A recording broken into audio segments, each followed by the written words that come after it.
We're the group 1 of HFH 13, and here's our video documentation about our MCAT visit. Hi, I'm Jay. I'm Sean. I'm Jay.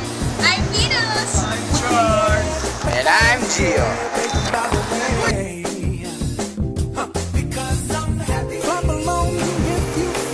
Sa MCAT, the exhibit talks about how build space and moving image space collide, inform, and reconfigure one another.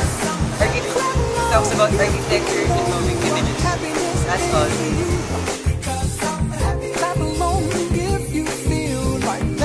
Sa MCAT, madilim. Pero modern technology ang ginagamit nila. Di gaya sa ibang museo, contemporary and arts lang.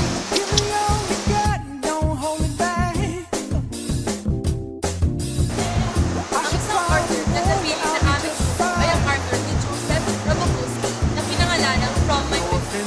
Joseph worked on this film since 1970, and he used to live in an apartment in Manhattan. He would always look out of his window and record everything that happened outside.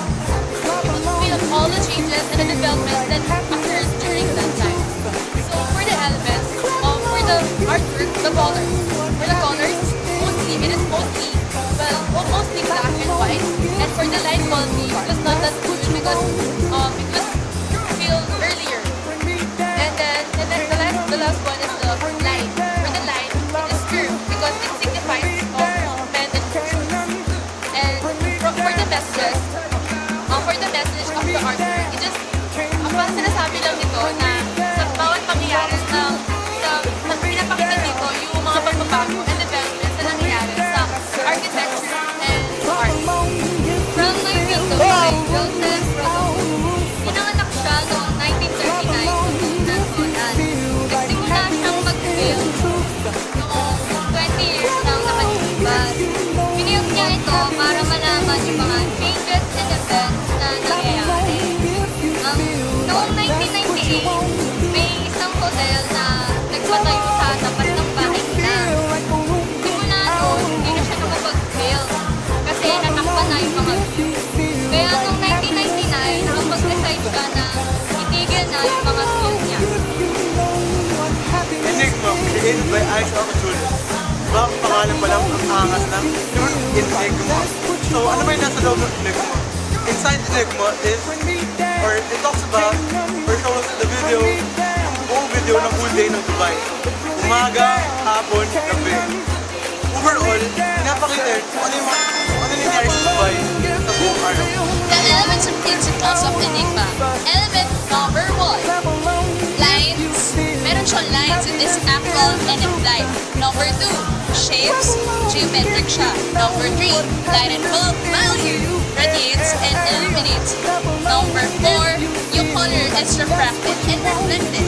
Number 5. Yung pattern. Wala siyang pattern. And yung texture naman niya, it is visual. Number 6. Time and motion. May time lapse.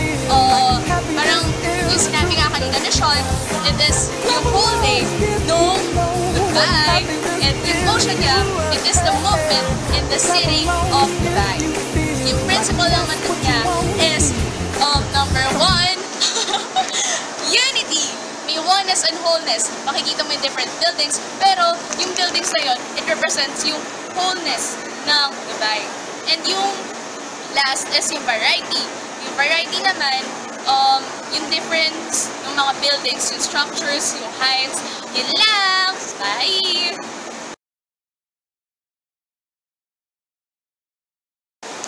It was extraordinary! Amazing! It was wonderful! Magical! Awesome!